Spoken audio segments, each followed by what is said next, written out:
आज की खबर में आप सभी का स्वागत है। तो चलिए बढ़ते हैं देश दुनिया की बड़ी खबरों की ओर। सिद्धार्थनगर में बदले गए बीएसए जौनपुर सीएमओ का रुका प्रमोशन, 3 गैर हाजिरी डॉक्टरों पर गिरी गाज। आरएसएस चीफ मोहन भागवत और सीएम योगी के अलावा बीजेपी के दिग्गज नेता पहुंचे काशी। वहीं 3 अप्रैल को ही संघ प्रमुख मोहन भागवत वाराणसी के 5 दिवसीय प्रवास पर पहुंचे हैं। वह प्रचारकों से मुलाकात कर रहे हैं और वाराणसी मंडल में संघ के विस्तार को लेकर महत्वपूर्ण बैठक भी कर रहे हैं। पीएम मोदी अब जा सकते हैं वह देश जहाँ बसता है मिनी इंडिया, जाने क्या है मकसद। पीएम मोदी अप्रैल में सऊदी अरब का दौरा करेंगे, जहां वे प्रधानमंत्री मोहम्मद बिन सलमान से मिलेंगे। इस दौरे का उद्देश्य द्विपक्षीय संबंधों को मजबूत करना और व्यापार, निवेश, ऊर्जा पर चर्चा करना है। पीएम मोदी और यूनुस की मुलाकात के पीछे अदृश्य ताकत का हाथ न करते कैसे भारत ने कर ली बात। पीएम मोदी के बैंकॉक दौरे से पहले भारतीय विदेश मंत्रालय ने जब यूनुस के साथ मुलाकात को लेकर पूछा गया था तो इसने कोई जानकारी नहीं दी थी। आखिरी समय तक भारत की तरफ से मुलाकात के बारे में जानकारी नहीं दी गई। हालांकि बांग्लादेश ने इसकी पुष्टि कर दी थी। कोलंबो में पीएम मोदी के ग्रैंड वेलकम से बढ़ेगी चीन की बेचैनी, श्रीलंका के राष्ट्रपति ने यूं दिया सरप्राइज। प्रधानमंत्री नरेंद्र मोदी का शनिवार को श्रीलंका के राष्ट्रपति अनुराकुमार दिसानायके ने इंडिपेंडेंस स्क्वायर पर रिसीव किया और उनका ग्रैंड वेलकम किया। इसके बाद दोनों नेताओं में भारत श्रीलंका के बीच संबंधों को और मजबूत व गहरा करने के लिए कई मुद्दों पर बात करनी है। 10 साल में 4 बार श्रीलंका क्यों गए पीएम मोदी, अब की चीन को मात देने का बना आए प्लान। प्रधानमंत्री मोदी को श्रीलंका यात्रा पर खूब सम्मान मिला। उनकी यात्रा का उद्देश्य श्रीलंका में चीन के प्रभाव को संतुलित करना है। श्रीलंका ने उन्हें मित्र विभूषण से सम्मानित किया और भारत विरोधी गतिविधियों पर आश्वासन दिया। केंद्रीय गृह मंत्री अमित शाह ने दंतेवाड़ा पहुंचकर सबसे पहले मां दंतेश्वरी के दर्शन किए। इस दौरान वह धोती कुर्ता पहनकर नजर आए। मां का आशीर्वाद लेने के बाद अमित शाह बस्तर पंडुम के समापन कार्यक्रम में शामिल हुए। हमारे लिए फाइल क्लोज, वक्फ बिल के खिलाफ शिवसेना यूबीटी के सुप्रीम कोर्ट जाने के सवाल पर संजय राउत की दो टूक। ट्रंप ने धकियाया तो चीन के कंधों पर हुए सवार भीख के पैसों से चले भारत से टकराने, घर में लोग दाने दाने को मोहताज। डोनाल्ड ट्रंप के टैरिफ वार के बाद दुनिया भर में खलबली मची हुई है। ट्रंप सरकार ने पाकिस्तान और बांग्लादेश पर भारत से कहीं ज्यादा टैरिफ लगाया है। ऐसे में इन दोनों देशों की निर्भरता चीन पर काफी बढ़ गई है। केरल में कांग्रेस को भारी पड़ेगी ईसाई समुदाय की नाराजगी, वक्फ बिल को लेकर पार्टी के रूप से नाराज।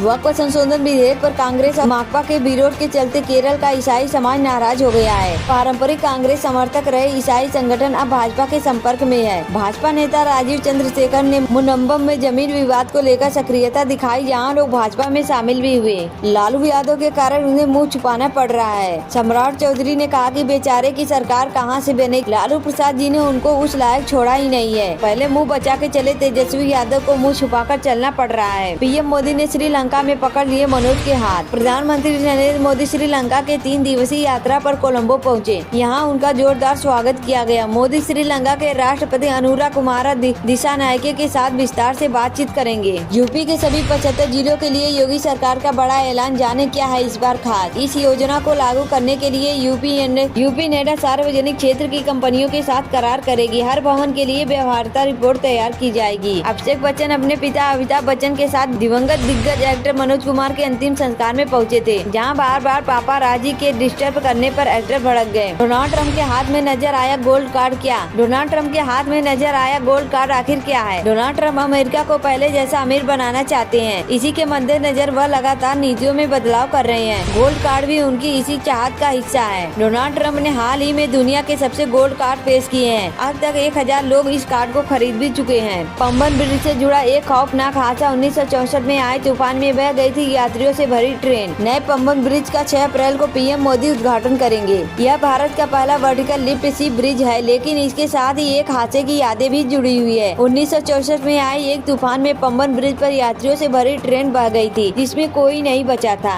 रामनवमी पर देश को बड़ी सौगात, नए पंबन रेल ब्रिज का उद्घाटन करेंगे पीएम मोदी। कैश कांड में घिरे जस्टिस यशवंत वर्मा ने ली शपथ। इलाहाबाद हाई कोर्ट में बनाए गए नए जज। यूपी से अगले 3 साल में खत्म हो जाएगी गरीबी, मुख्यमंत्री योगी आदित्यनाथ का मंच से ऐलान। तालाब में नहाने गए 3 मासूम भाई बहन की डूबने से मौत। हादसे में जान गंवाने वाले तीनों मासूम एक ही परिवार से थे और आपस में भाई बहन थे। घटना के बाद जहां एक तरफ शोकाकुल परिवार का रो रो कर बुरा हाल है, तो वहीं दूसरी तरफ पूरे गांव में मातम पसरा हुआ है। शेख हसीना के प्रत्यर्पण को लेकर बांग्लादेश का बयान, आधारहीन सूत्रों का दावा। यूनुस के करीबी ने की शरारत। बांग्लादेश की अंतरिम सरकार प्रेस सचिव ने पीएम मोदी और मोहम्मद यूनुस की बैठक को लेकर फेसबुक पर अनर्गल दावे किए थे। हालांकि उन्होंने बाद में इस पोस्ट को डिलीट कर दिया। पंजाब में सुबह सुबह एक बड़े हादसे की खबर सामने आई है, जहां बच्चों से भरी एक स्कूल बस असंतुलित होकर होकर सड़क किनारे नाले में पलट गई। विनेश फोगाट के चचेरे भाई की सड़क हादसे में मौत राज्य स्तर पर जीत चुका था कई पदक।